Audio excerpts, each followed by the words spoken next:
Good evening and welcome to the latest in our open lecture series at the Asia Pacific Centre for Sustainable Enterprise. My name's Jeremy Williams. I'm the director of the centre, and before I begin I would like to acknowledge the traditional custodians of the land on which we are meeting tonight. I'd like to pay my respect to the elders past and present and extend that respect to other Indigenous Australians who are here today. It gives me great pleasure to introduce tonight's speaker, and I think Ian Dunlop is very well known amongst our hardcore audiences who come each month, and those of you who are here last time or the time before, I was hinting that we might have someone special to come and talk, and this is the person I had in mind.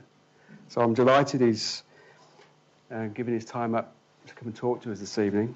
For those of you who don't know of the detail of Ian's work, he's had an extremely wide variety of experiences in energy resources, infrastructure and international business.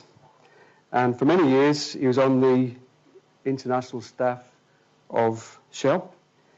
He has worked at a senior level in oil, gas and coal exploration and production, and involved in scenario and long-term energy planning, competition reform and privatisation. And he's had a particular interest in the interaction of corporate governance, corporate responsibility and sustainability. And from 1998 to the year 2000, he chaired the Australian Greenhouse Office Experts Group on Emission Trading, which developed the first emissions trading system design for Australia. He's now chairman of the Safe Climate Australia. He's a director of Australia 21.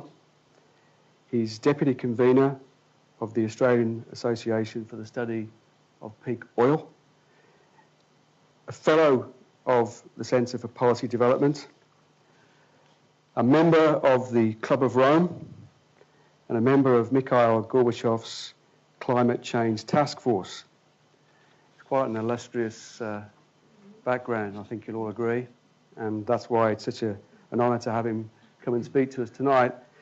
The title you'll see on screen here is Our Climate and Energy Dilemma, Transforming Global Emergency to Opportunity and Action. As is traditional, we will have Ian's talk for about 1 hour, and then we'll follow up with half an hour of Q&A. And as usual, we will ask you, should you want to ask a question, to identify yourselves and any affiliation, should you have any.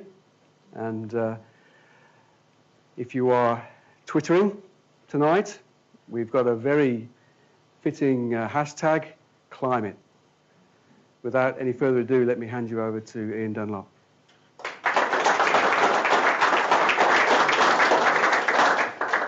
Oops, is that mic working okay? Good. Well, thanks, Jeremy, and thanks very much for the invitation to speak to you this evening. I've termed it Our Climate and Energy Dilemma, this talk, because that's really what it is. I mean, these, to me, are the biggest issues actually facing this country. Both issues are highly politicised, which is really very sad, because this is not something that it really is a political issue. I mean, this is something that is going to fundamentally change the way this country operates. Right and left-wing politics are basically irrelevant to the solutions, and so what I've got to say is really not coming from any political perspective. It's purely based on what I perceive the science to be, and to the extent there are political comments, the deficiencies of the current system, whether it be right or left. The general structure of this talk, Jeremy asked me to focus rather more, I think this year, on the questions of solutions as opposed to problems, which is fine, which I like doing. But my view of the problem is actually very different from, I think, most of the discussion in this country. I don't believe we have had a serious discussion in Australia about what the climate change issue really is. And that is one of the real weaknesses, I think, of what's been going on over the last 20 years. Because what we've ended up with is a series of policies from both sides of politics, which are largely irrelevant to solving the problem we've actually faced with. So what I'd like to do is give you my view of the problem and then get into the solutions. I've got, I think in an hour, a number of slides. The first set, which is the problem, I'll probably go through quite quickly. But if you want to come back to that in the Q&A, I'm happy to do it, and then spend a bit more time on the solution side of it. Okay, well, the key issue really we're all facing is the question of population, which I guess is pretty obvious. I mean, we've gone basically from an empty world at the end of World War II, about 2 billion, to about 7 billion today, which you could term a full world. And supposedly we're going up to somewhere between 9 and 10 billion by 2050, if the various official projections actually happen. I think that's most unlikely for the reasons I'll go through. But that is the context in which the debate around the world is currently taking place. The reason for that, the only reason it's happened, is because we've had the availability of cheap energy, and particularly fossil fuels.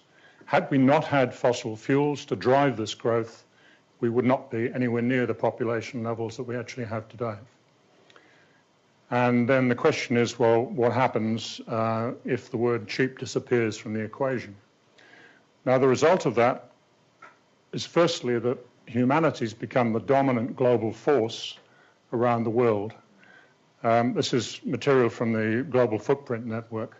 We need today about 1.5 planets to survive. If we all lived at US levels, we'd need about 5 planets. That's around here. Europe's around 3, and Australia sits in the middle. We probably need about 4 if all the 7 billion actually lived at our standard of living. I mean, clearly you cannot sustain what we're currently doing. With all the technological tricks and what have you, we're not improving that position. It's getting worse year by year. The second result is what we now face is a series of limits that we've never really seen before. We've hit limits in a regional sense or in a global sense even. We've always managed to get around them with technology or economic sort of machinations and what have you. But what's now happening is we are now hitting genuine limits in a finite planet as consumption keeps on going up, which you actually can't avoid any longer. The first of those is oil and the peaking of global conventional oil supply, which happened in 2005. And this small matter of energy return on energy investment that I'll come back to. The second is climate change. We then have water and food security, all of which, those 4 are basically biophysical issues, and they're all totally interrelated. You can't separate them out. Although we try and do it, we deal with them in silos. We don't have policy that encompasses the whole thing. The final point on there is the financial and social instability we're now seeing around the world. The sorts of developments you've seen in the Mediterranean, in Egypt, in Syria, in Iraq, and other parts of the world like Venezuela, are all actually being driven underneath. The core drivers of that are actually the impact of climate change. And a lot of the problems, for example, in Nigeria at the moment, in the north, with the extremist movements in the Sahel, you could argue come from the same thing. The same happened in the Sudan, in Darfur and so on. It's all talked about in terms of economics or religious conflict or military conflict. But the underlying drivers are basically climate, water and food security. That doesn't get discussed. And yet what we're seeing is the beginnings of the implications of these limits, increasing levels wherever you look in the world. This talk's not just really about climate and energy, oil rigs and what have you. Food is integral to all of this. I mean, we need enormous amounts of energy to actually eat, as the slide shows. And if you look at food prices and you look at the correlation basically with energy, it's almost now in lockstep. As energy prices have been going up for reasons I'll come to, you're seeing food prices are going the same way. So this is a much, much bigger issue than just talking about climate and energy in isolation. What I'll do is go through quickly my perspective on the climate problem, and then we'll come on to energy and look at then the integration of the two. And this is basically a picture of what's happened to global temperature going back 65 million years. This scale's a bit concertinaed in parts. But 65 million years ago, the world temperature started to increase. You then hit this peak about 55 million years ago, which is called the Paleocene-Eocene thermal maximum. And I won't get into the reasons for that. The temperature then dropped, and about 37 million years ago, the Antarctic started to ice over as temperature cooled. Temperatures continued to drop, and then about 4.7 million years ago, the northern hemisphere, the Arctic, started to ice over. And that glaciation continued in both poles as the temperature continued to drop. And then you had this fluctuating period over the last half million years until you come to the Holocene right out here at the right-hand end. And that's the period in which humanity has basically developed as we know it today. And we've been around for 200,000 years or so, I think the latest view is, but humanity as we know it now is really just this last 10 or 11,000 years. And during that time, we've had incredibly stable climate. It's been about 15 degrees C on average, plus or minus half a degree C, a few ups and downs through ice ages and what have you. What's now happening is that the peak of the Holocene is this green arrow here. The global average temperature today is where this orange arrow is, about 0.6 of a degree C above the Holocene peak. Now, what the world has, in its wisdom, decided to do is to limit temperature increase to no more than 2 degrees C above pre-industrial levels. And that's the red line here. Now, you can see if that's what we succeed in doing, and you then take this back to the point in history where you hit this cooling curve, you can see that we come to the stage before the Arctic actually started to ice over. So when you hit thermal equilibrium, which won't happen instantly, it'll take a long time to get there, you will actually have no ice in the northern hemisphere. And that probably means a sea level increase of 6 or 7 meters, and the same, and Western Antarctica the same. Now, that's great, except for the fact that we're nowhere near 2 degrees C. The policies we currently have in place, if we're lucky, will limit temperature to 4 degrees C. And that is the purple line here. And you can see that if you take that back in time, you come to the point before the Antarctic iced over. And that, in total, would end up being something like a 70-meter sea level increase. So the implication of that is that the 2 degrees C objective will wipe out cities like London, New York, Shanghai, Tokyo, and so on in their current form. They could be reorganized possibly. But that's what we're actually committing to as an official policy at this point in time. If you end up doing nothing better than we're currently doing, then we're going to see 70-meter increase in time, which will be quite catastrophic given the number of people who live in close proximity to coastlines around the world. Billions of people, basically. So the implication of even official policy is very, very different from the way it's talked about in an official sense, whether it be in the UN or it be in Australia or whatever. Now, there's no question the world is warming. This is NASA's picture of the average temperature increase going back over the last 5 decades. Where are we? Yeah, this is the 60s, the 70s, the 80s, 90s, 2000s, and this is the last three years or so. And the darker areas are warmer parts of the globe. And you can see that the really interesting thing is it's obviously getting darker fairly rapidly in recent decades. But the interesting thing is that the rapid warming is occurring at the poles, the Arctic particularly, and also the Antarctic. So this warming is taking place. There's no question about it. The causation, scientifically, I think is pretty clear in terms of a whole range of circumstantial evidence, plus the basic science behind it, despite the continual efforts to sort of cherry pick and deny that this is actually taking place. If you look at the actual temperature change versus carbon dioxide movement, this is a simplified version of what's been going on since the Industrial Revolution, basically. As CO2 has been rising, temperature has been increasing. So the basic physics of CO2 being the cause, there is no real doubt about it. The doubt in this climate science is more about the extent of the impact and the speed with which it's going to take place and the regional implications of it. The other issue we need to understand is that the speed with which we're pushing CO2 into the atmosphere is far, far higher than anything we've seen in geological history. This is what happened in the PETM. This is what we're now doing. So the rate of emission is about 10 times higher than anything that we've seen historically over the last 65 million years. Now, common sense says something has to give. It's not going to be, just a normal natural variation. So what's the evidence? Well, if you look at the Arctic, this is a picture of sea ice volume, and these squiggly lines are actually the Arctic sea ice volume by month. So the top line is the coldest month, which is March. The bottom line here is the warmest month, which is September. And these are the actual figures month by month, going back to 1979. And the smooth lines are basically polynomial fits through here to get some feeling as to where it might end up.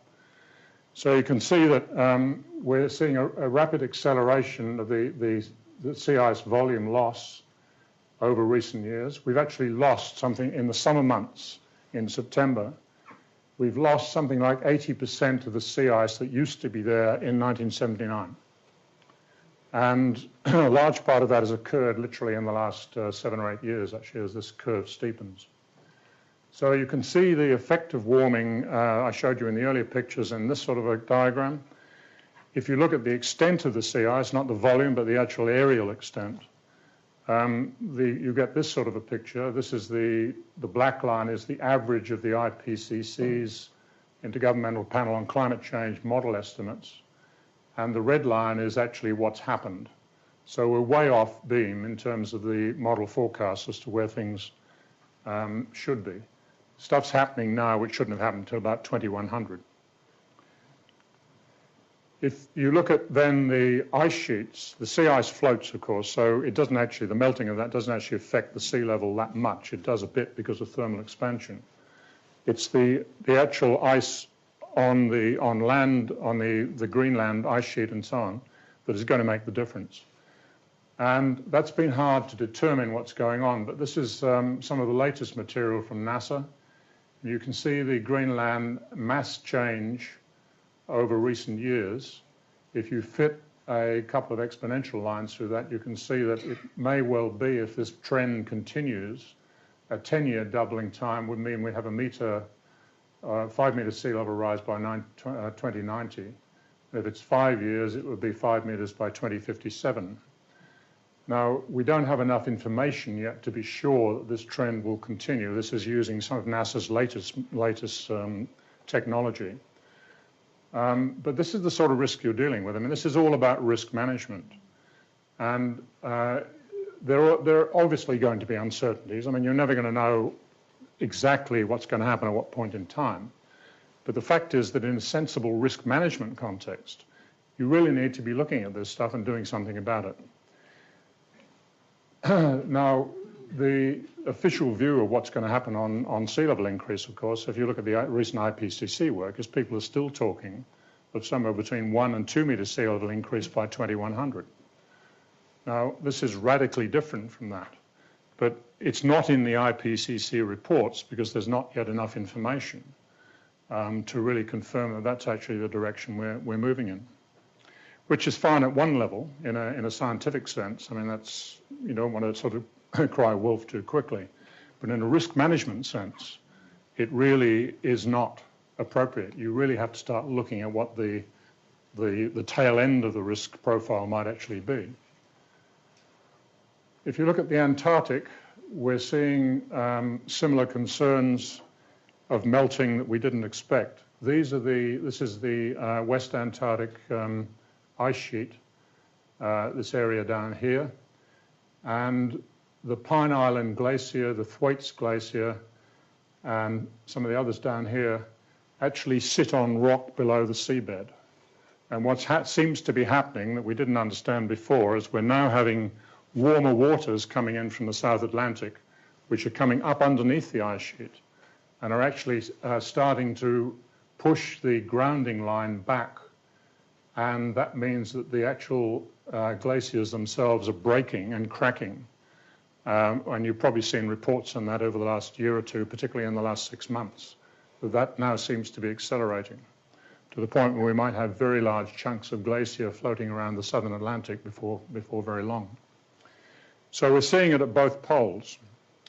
And that brings you to the question of tipping points, this concept that climate change is not going to be a linear process which takes place gradually, and is fairly predictable.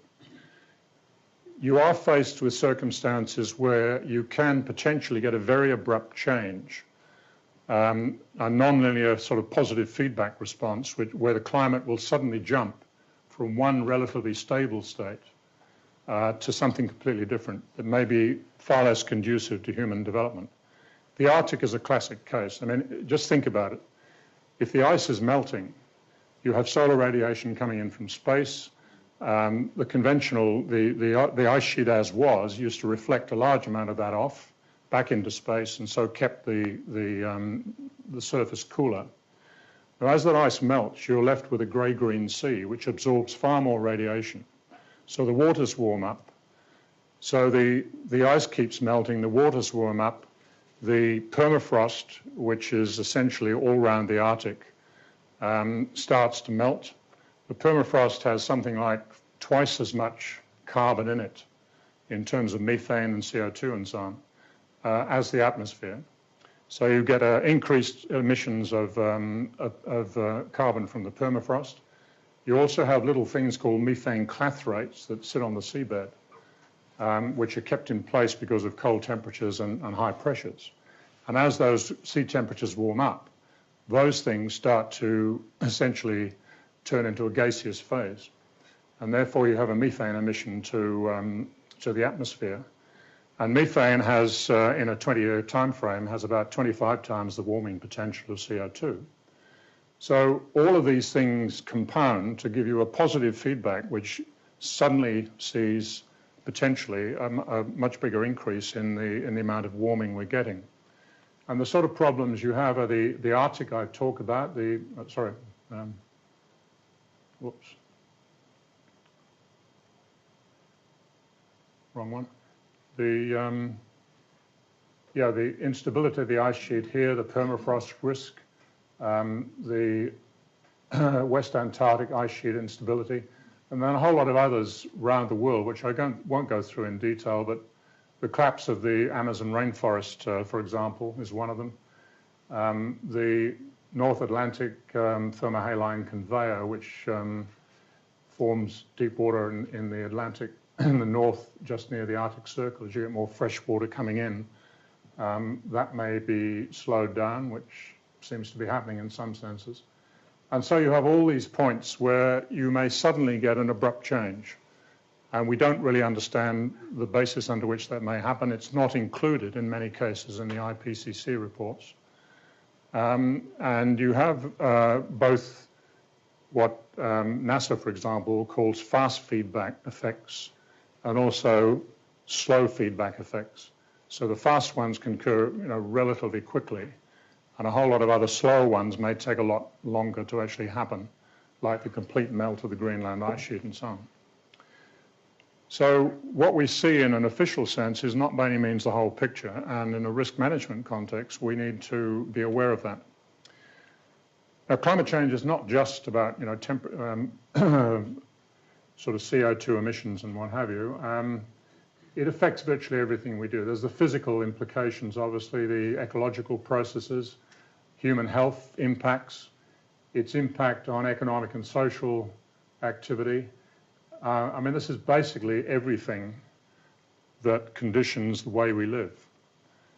So you need to look at it in those terms if you really want to understand where we're going. So what are we doing? Well, unfortunately, we're not doing very much. These are the pictures of the IPCC's scenarios for emission development. Under various assumptions, this is almost business as usual. This is a sort of some degree of response, and this is stronger degree of response trying to stay below the 2 degrees sea level. Now, the black line here is basically what we're doing. And what you can see is we've done virtually nothing since 1992 to limit emissions, where we're running at the worst possible case scenario up this line here. So this is business as usual, basically, with a vengeance. We're told that warming stopped in 1998. That's the mantra, I think, that is continually put about. Complete nonsense. The warming has continued. There has been a slowdown in the warming of the land, but most of the heat, something like 90% of it, actually goes into the oceans, in both the deep oceans and the 0 to 700 meters. Now, we've been accumulating heat at, in fact, an accelerating rate, not at a declining rate. And the reason the land temperature is not been going up quite as fast, it hasn't stopped, it hasn't actually turned down, is because we probably are now seeing far greater emissions of particulates from China and what have you in the atmosphere, which is actually having a cooling effect, the aerosols and so on, as well as the fact that we've had a few years of a relatively cool La Nina in the Pacific, which holds temperatures down a bit. We're now moving, it seems, into an El Nino phase this year, which is going to have probably fairly severe consequences if, in fact, that's what develops. But we maybe need that as a wake-up call, to be quite honest. Now, you hear a lot of talk of saying, well, okay, so 4 degrees C, so what? Ho-hum, it doesn't really matter. I mean, John Howard, I think, had that famous quote that all you have to do is take your sweater off and it'll all be right. It's not quite that easy. These are some of the points that have been made by key people around the world. It means that basically, if you take John Schellenhuber's view, what's the difference between 2 and 4 degrees C? Basically, human civilization. 4 degrees C temperature increase would probably mean the reduction in population from 7 billion to below 1. Kevin Anderson from the Tyndall Centre has a similar view. Anybody, I think, who really understands this stuff has very similar perspectives on it. Even the World Bank, it's very clear, not exactly your ultimate greenie organisation. We must go down the 4 degrees C path. That's what you're dealing with, and that's what isn't talked about and what should be, because it affects all of us in a very big way.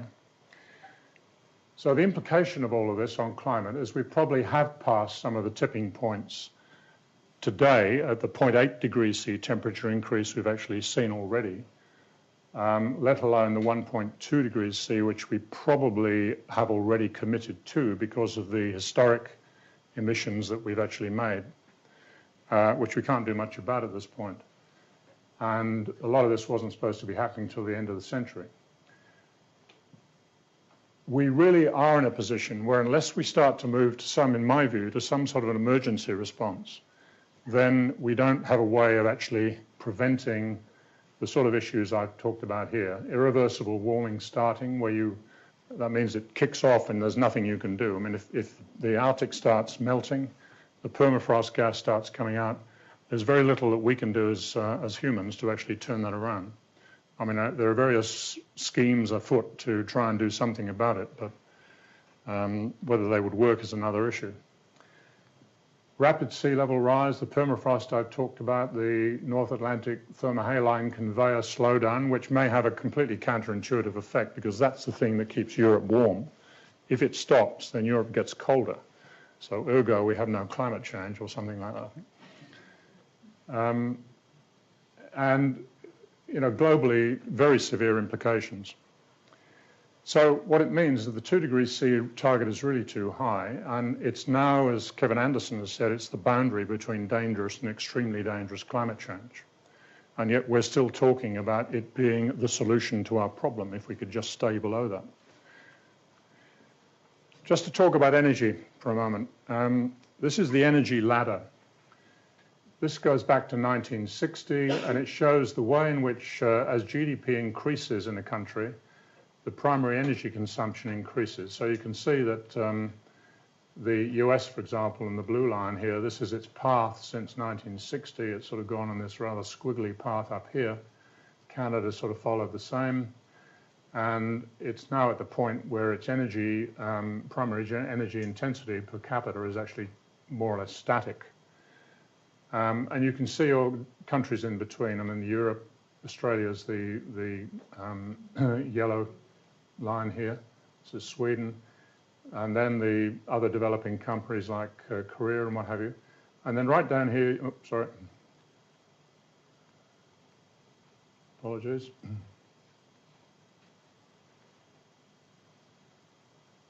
Right down here you've got China, Brazil, India, all coming up this growth path.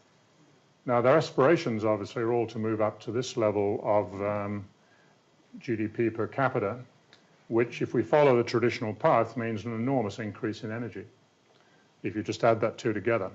Now that's the challenge we've got, because essentially as cheap energy has been the basis for our prosperity, but just as they get to the point of going up that escalator, it's drying up.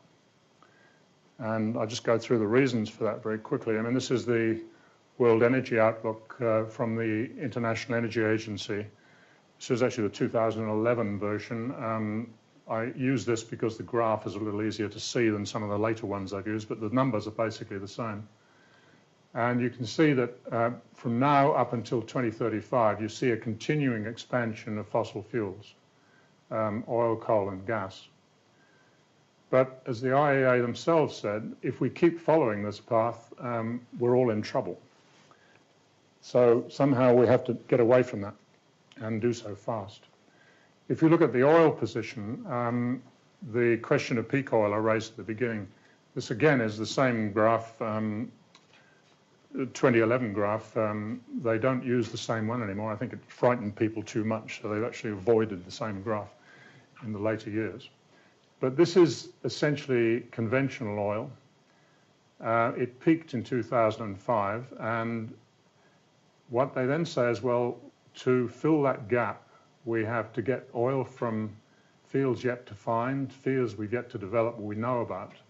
And then you have natural gas liquids, unconventional oil, and so on up here. But to fill that gap, by 2035, you need about 4 Saudi Arabias, which is the world's biggest oil producer at the moment. And the prospectivity for that around the world is absolutely minimal.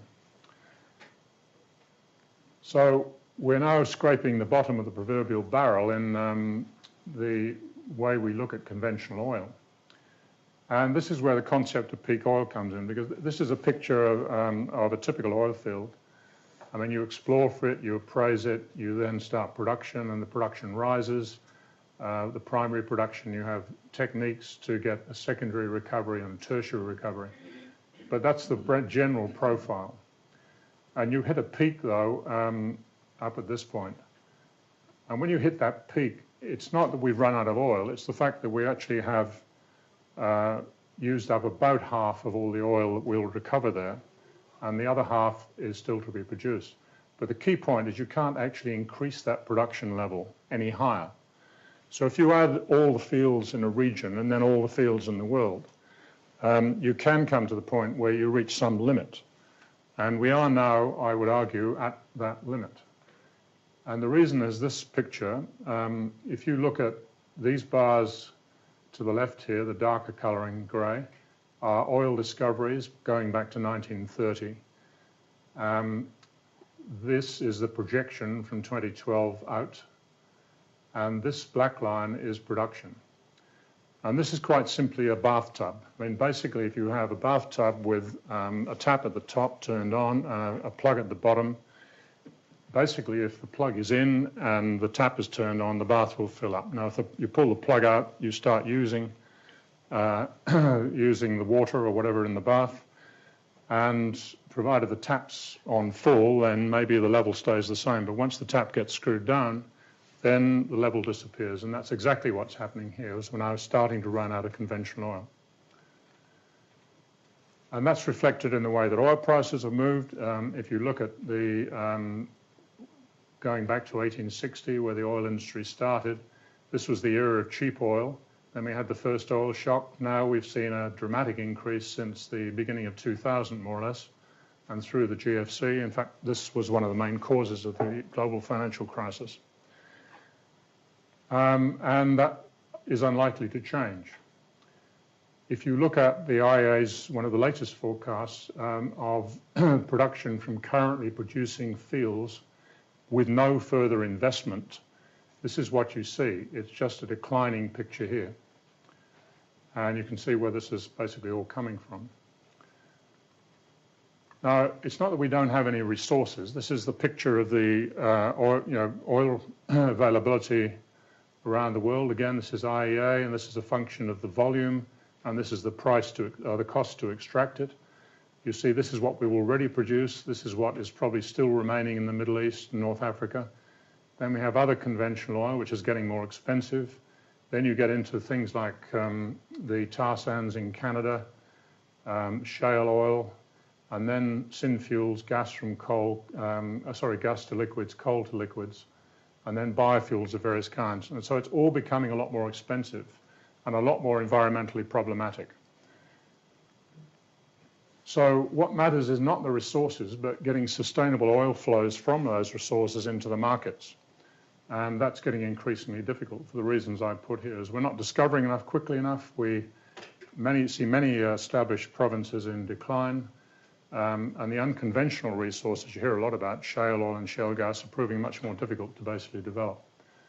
And what's more, the oil-producing countries have a large proportion of population below the age of 30, and they now need more oil themselves, so they're not terribly happy about exporting it all to us any longer. But then there's this issue, the big elephant in the room, for which I thank Simon, is the energy return and energy invested.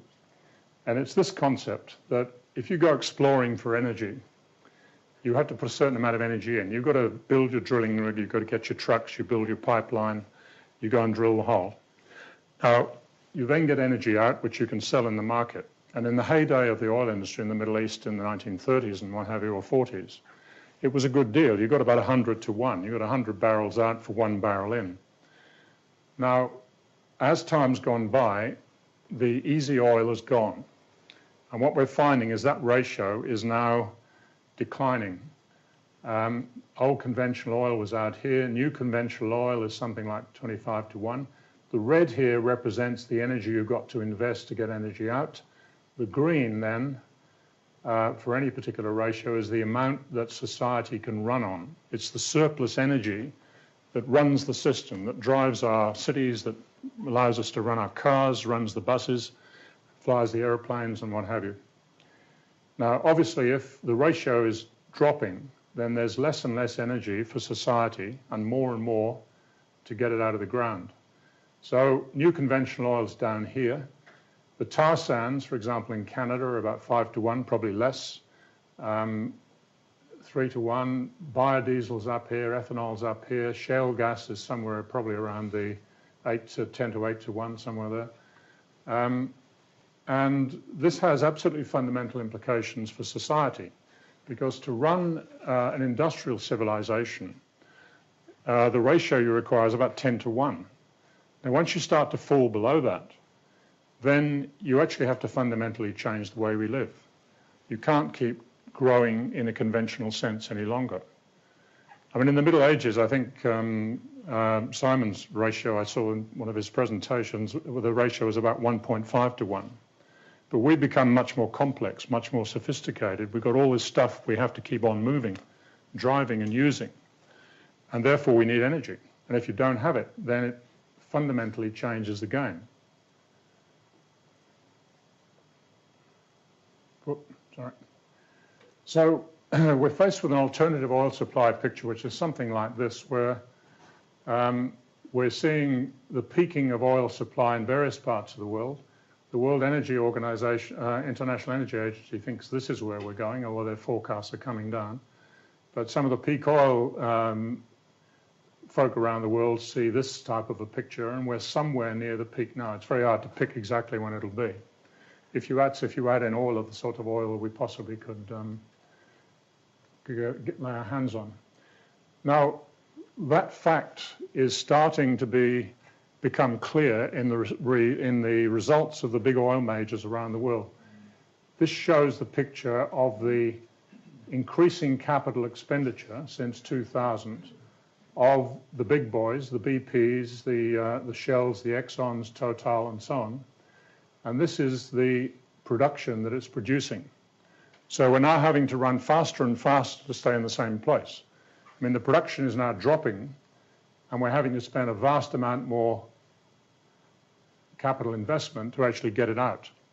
There's going to come a point where it doesn't make any sense to do that, and we're actually probably fairly close to that today, because you're now starting to hear some of the big boys saying, well, maybe we'll give more money back to the shareholders because we can't find a way of using it in an economic sense. If you take an overall picture, I mean, of fossil fuels, I think the last one was oil, but if you look at basically, including coal, gas, crude oil, and so on, you come to some sort of a picture like this in a global sense, where we're somewhere close to the peak now, and then we come down the other side, and that changes everything. Now, if I could then put climate and energy together, we have this problem that we can only emit a certain amount more carbon if we want to stay below that 2 degrees C limit. And this is a representation of what it means. If you were to take all of the proven reserves of gas, oil, and coal in the world today, not resources, but proven reserves, and you were to burn them, you would get this amount of CO2 emission. And the blue is the total of the whole lot. Now, what the scientists are telling us is to stay below 2 degrees C with a 50-50 chance, which is not particularly good odds, I have to say. You can only burn around 30% of those reserves, which is this line. The more realistic picture is that 20% is probably, in the way they've looked at it, a more sensible approach for various reasons I can talk about in the questions. So you have to say, well, why are we continuing to explore for fossil fuels? And what value do we place on those companies that are basically producing all those fuels? Because if they can't produce the stuff they've got in their portfolios, then the value of those companies is considerably less than we're assuming. And the stock market is assuming. But there's another problem, and that is, what is a sensible risk to take if you're talking about the future of the planet? Now, we're really not having an honest conversation about that. This is an attempt to show what the risks really are here. The vertical axis is essentially the emissions quota we can emit to stay below 2 degrees C. The horizontal axis is essentially the probability of success of staying below 2 degrees C. And that's the probability distribution that the scientists are telling us. This comes from the IPCC's latest work. Now, what that means is that, this is taking emissions going way back to the Industrial Revolution. Now, the emissions we've had so far are basically this grey bar here. If you were to say, okay, we accept a 33% chance of success, then we've had that grey bar, you can emit then the amount up here, about 1,200 or thereabouts gigatons of carbon. And you have that much extra to actually consume before we hit that limit, if you like. 33%, you wouldn't get on a plane to Melbourne at that rate of success, I don't think. Or even at 50%, which brings you down a bit to just be halves the budget. Or even at 66%, which is what the IPCC looked at. And if you say, well, what's a reasonable chance of staying below 2 degrees C? Is it 90%, for example? Well, at 90%, you actually have no budget today. So all this argument about, the carbon budget, we actually don't have any anymore, if we're serious. Now, obviously, we're not going to stop emissions tomorrow morning. That's, obviously quite impractical. What it does mean in a risk management sense is you really have to start thinking in very different terms from the way in which we are officially. And another point, if you look at what the big companies around the world are saying now, and Australian companies, they're all telling us that we have to keep using fossil fuels because of poverty alleviation. We cannot not do that. Otherwise, all those folk in developing countries will never get lifted to appropriate levels of economic activity. That's been the mantra that's been coming out in a very coordinated campaign around the world for the last 3 or 5 months. So what does that actually mean in the context of a world that has no carbon budget? What it means is that in the next 23 years, we're going to emit 70% of all the fossil fuel emissions that we put into the atmosphere since 1900 up until today. And, quite frankly, this is just insane. And we really have to start a different sort of a conversation. The official solutions to all of this, I won't go through all of these, but none of those are basically working. And the big problem we have is that our energy systems do take a long time to change. If you follow the historical evolution, since basically World War II, it's taken about 30 years for a very big change in the energy system to become material, which is considered to be about 1% of energy supply. Now, we can't wait for that. We actually have to have a different approach to solve this thing. The warnings are clear. I won't go through all of this, but these are the reports that have been coming out, particularly in the last 6 to 8 months. We've had a whole string of these things from very, very senior people. So why are they ignored? Well, the other dimension, one of the impacts of all of this is, and this is not just energy and climate, but what we're seeing is we're using the wrong parameter to actually assess what is progress. We use GDP, which means every accident or disaster, what happens goes on to the plus side of the ledger. It all increases GDP. If you take global genuine progress indicator, then basically as one attempt to look at it properly, then we have actually seen a decline in progress basically since the 1970s. But that gets hidden under the rhetoric that sort of generally goes on. So we have the dilemma. The challenge is that those days of cheap fuel have gone. The cheaper fuels are in fact not cheap, and they're environmentally disastrous if you add in the full externalities of the cost. So green coal is a lot more expensive than renewables if you look at the true cost in terms of health and pollution and so on. But we don't do that because the system doesn't allow it at this point.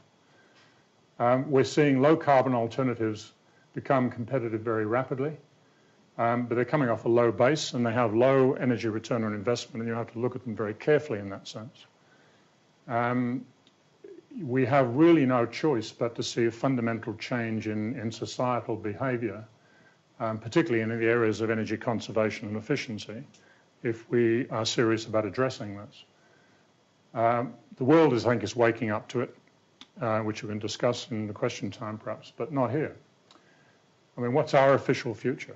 It basically says, and I apologise for the rather crude diagram, but our official model for both sides of politics is continuing the 20th century model, high dollar from mining exports, which really has decimated manufacturing and agriculture and still doing it.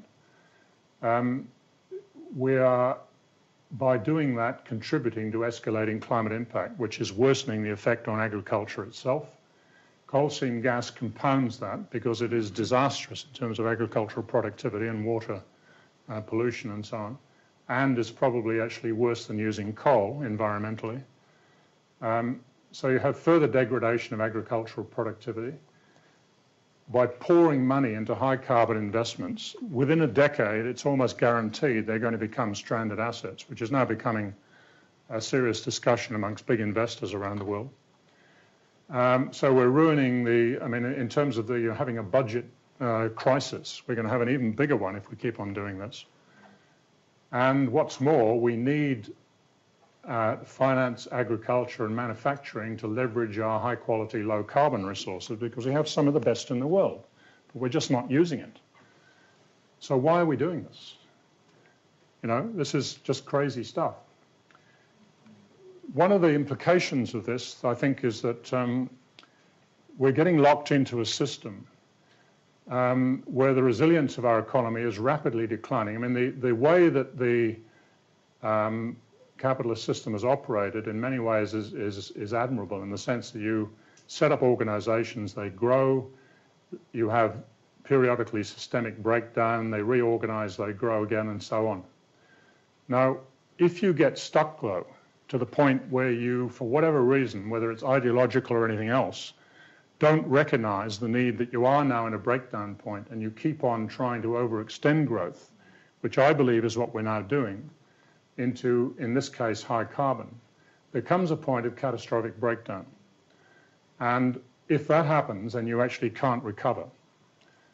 And one of the major problems, in my view, is this whole question of remuneration. And Upton Sinclair's famous comment from the 1930s is very relevant. It's difficult to get a man to understand something if his salary depends on him not understanding it. And that's one of the biggest problems, I think, in the corporate world in Australia. And then you have the Seneca effect. And that is that if you're in this sort of loop, the resilience loop I talked about, growth is not necessarily followed by steady decline. Growth is slow, as Seneca said. Decline is very rapid, particularly if you've locked yourself into an unsustainable situation. And that, I believe, is actually what we've done. So we have a sort of fundamental governance failure here that we've refused to accept the science. There's really, I think, reluctance on the part of business to act before government, in advance of government policy. And at the same time, there's every attempt to undermine setting such policy, which is pretty hypocritical, but that's what's been happening. There's the assumption that climate and energy is actually a secondary issue to the question of shareholder value, rather than being the major strategic risk which it really represents. We have a dominance of short-termism, which comes out of this remuneration issue, in my view. And you can't necessarily blame the corporations solely for that. I mean, we're all part of the problem. We all have superannuation investments. Superannuation managers are all looking for the best returns. We all probably look at our annual calculations and say, well, why the hell didn't I do better than that? So it's a societal attitude that we actually have to get over. We also have a big problem, I think, in terms of the peer pressure from elder statesmen in our society. I mean, if you look at the number of total denialists at the top echelons of Australian business, it is not very impressive, unfortunately. And most of them are now in positions of considerable influence, either in terms of the actual policy settings or business advisory units and so on.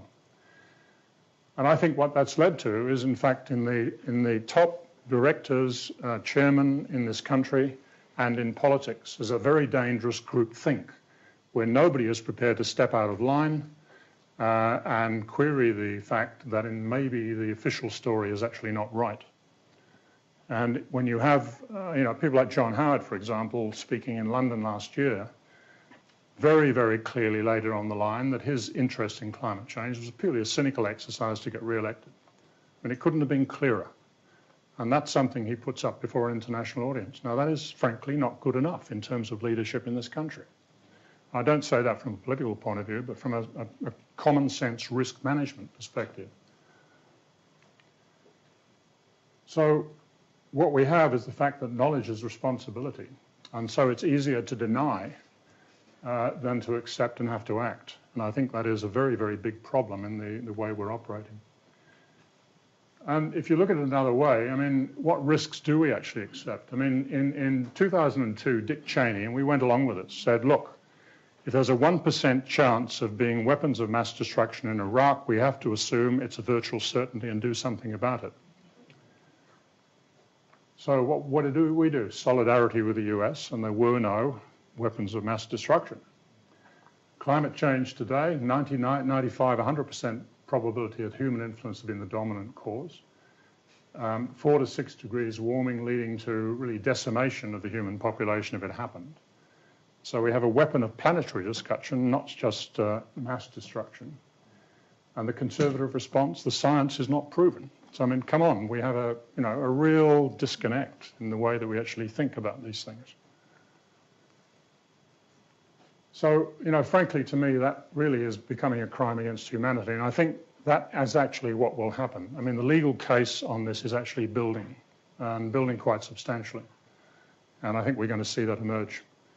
So what we now have is an unprecedented opportunity now. I mean, we've got solutions. We really have to now see them implemented. And those are the sorts of things that actually have to happen. We really have to see a peaking within 3 or 4 years of emissions. They've got to come down something like 9%, which we've never seen before. It's quite unprecedented. The political, corporate, market economy processes are not going to deliver that. You've got to move, in my view, to some sort of an emergency response, which moves us away from this sort of incrementalism that has been dominating everything we've been doing.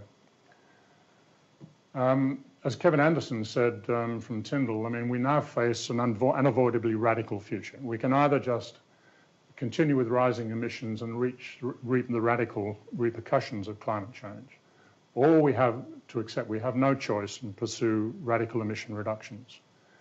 And what's more, low carbon technologies can't deliver the rate of emission reduction we require. We're going to have to see fundamental changes in the way we actually use energy. So the framework for that, I think, is that you've got to really set out the real risks and opportunities honestly, because if you don't do that, you never get to the right solution, which is what we've been seeing. We've got to change the context of that debate. I don't think conventional politics is going to solve this. So you have to build coalitions of progressive people from wherever. People like yourselves, basically activist groups, progressive corporates, of which there are some, the military, who are very concerned about this and probably far further down the track than most people realise in handling it both here and overseas. And governments where they're prepared to participate, particularly locally, and for example, cities are doing a hell of a lot more than virtually anybody else on this around the world. And then the international institutions, and every single one of them, the IEA, the OECD, the IMF, the UN itself, the World Economic Forum even, which is the top-level business leaders forum, are all screaming that this needs a completely different approach if we're going to solve the problem. So we have to really expand this, I think, emergency movement to go around conventional politics. It means you've got to move to a normative approach where you mandate the outcomes we need. You don't say, this is what we can achieve and maybe that's good enough. You really have to say, this is where we've got to get to. How do we get from A to B? Which is very different from anything we've ever done before in policy. Not totally. I mean, we have achieved some of it, for example, in the Montreal Protocol on CFCs. I think there needs to be a recognition of the national security implications of this, and we really have to set issues like this outside conventional politics, otherwise it isn't going to get solved. Now, I know that may sound somewhat utopian, but I think in the end that's what will happen. We've got to have business leadership because they've got to be the ones to do it. And they claim to be experts in risk management, but so far we really haven't seen that coming through. And in many cases, we're seeing deliberate obstruction to any sensible policy development. The directors, I think, of companies have to start thinking very hard about their full responsibility. I mean, they have a responsibility to act honestly in good faith in the best interest of their ability in the company in perpetuity, and ensure that risks are identified and suitable systems in place to manage them. Now, I would argue that is not happening anywhere in corporate Australia at this point in time, because these are really the biggest risks of the lot. So if you then come to, well, the specifics, the climate change issue has got to be the primary concern. And that's really the range of things we have to do. I mean, you really have to start thinking about 1.5 degrees C, not 2. This means carbon pricing, because if we don't have it, you've got to get the whole of the community into it. There are different ways of doing it. We can simplify it quite a lot if we wanted to. You're going to have regulatory measures in addition to that, and possibly things like personal carbon trading. It's not just a matter of getting down to a lower emission level. You've actually got to start to withdraw carbon from the atmosphere to drop from about 400 parts per million today to get us back to somewhere around 350. All of these soil carbon reforestation things are helpful, but they're not the silver bullet that I think is put up. And similarly with carbon capture and storage, I mean, it is something that will contribute, but people are not investing in it. And we need 3,500 plants by 2050. And what we have today, I think, is probably, if you're lucky, about maybe 5, and there's only one of them that actually operates on a power station. Most of them are on oil and gas fields. And then you, I think, have to take quite stringent responses. No more high carbon projects. And emission standards, you probably have to come to the point where we do some geoengineering, which is the last resort, but that's probably where we're at. So we need normative, not incremental policy. And Churchill actually had this off pat a long time ago. It's not a matter of doing our best. You've got to succeed in doing what's necessary. That's what normative actually really means. Energy really has to be dictated by climate considerations. Conservation and efficiency are critical. Full range of renewables, nuclear, a number of the other things I've shown here. Gas is really as a transition fuel and so on. But the point is that we're going to have to use fossil fuel energy to create the new low carbon economy. You can't just suddenly see it appear out of nowhere. And therefore we better start using the energy we can use in terms of whatever budget we decide we will put up to construct the right sort of things while we can before we get into some really disastrous situations.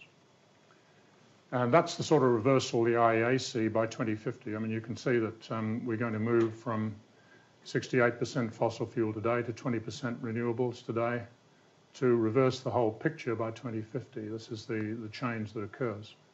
Now, we could do extremely well out of this. As Ross Garnaut keeps saying, look, our ability to prosper in a low-carbon economy is actually probably far greater than it is in a fossil fuel economy if we just choose to use the right things. And then you have infrastructure where you've got major rethinking of the way we live in urban environments, transport modes, far greater public transport. There's going to be big changes to air travel and to car utilisation, I would suggest. Localised food production, major IT innovation, I think, and enhanced zero waste, cradle-to-cradle activities on a major scale, essentially. But of course, this is all totally contrary to what we're currently doing. And we apparently have the infrastructure government in place, all investing in more airports, more roads, and so on. So if we're pouring money into that, we're not going to have much left for the things we really need to be doing. So there you go. That's what we end up with. And it has, great opportunity for those who can see it and actually get stuck into doing it. So really, in summary, I mean, I just put it this way, is that the challenge is far greater than anything we're acknowledging officially. The official solutions and the current processes are not working and are not going to deliver the transformation we actually want. The market force approach, I mean, markets are very important. I'm not an anti-market, but they have to work within a regulatory framework. We've spent the last 20 years getting rid of the rules, basically, which is why we have the GFC, and frankly, it's why we have things like ICAC in New South Wales at the moment. So if we're serious, we really have to move to an emergency war footing approach, where you see economies turned on their head in a very short space of time. It's happened before. I mean, it happened in the lead into World War II. I mean, whether you call it that sort of a war footing or you look at the Marshall Plan in Europe after World War II, the Apollo project, I mean, that is the sort of approach we have to now start adopting, I think. So the final comment, you already know enough, so do I. It's not the knowledge we lack. What's missing is the courage to understand what we know and draw the right conclusions. Now, I think the world is starting to pick up on drawing some of those conclusions, but somehow we have to accelerate that process very quickly. Thank you.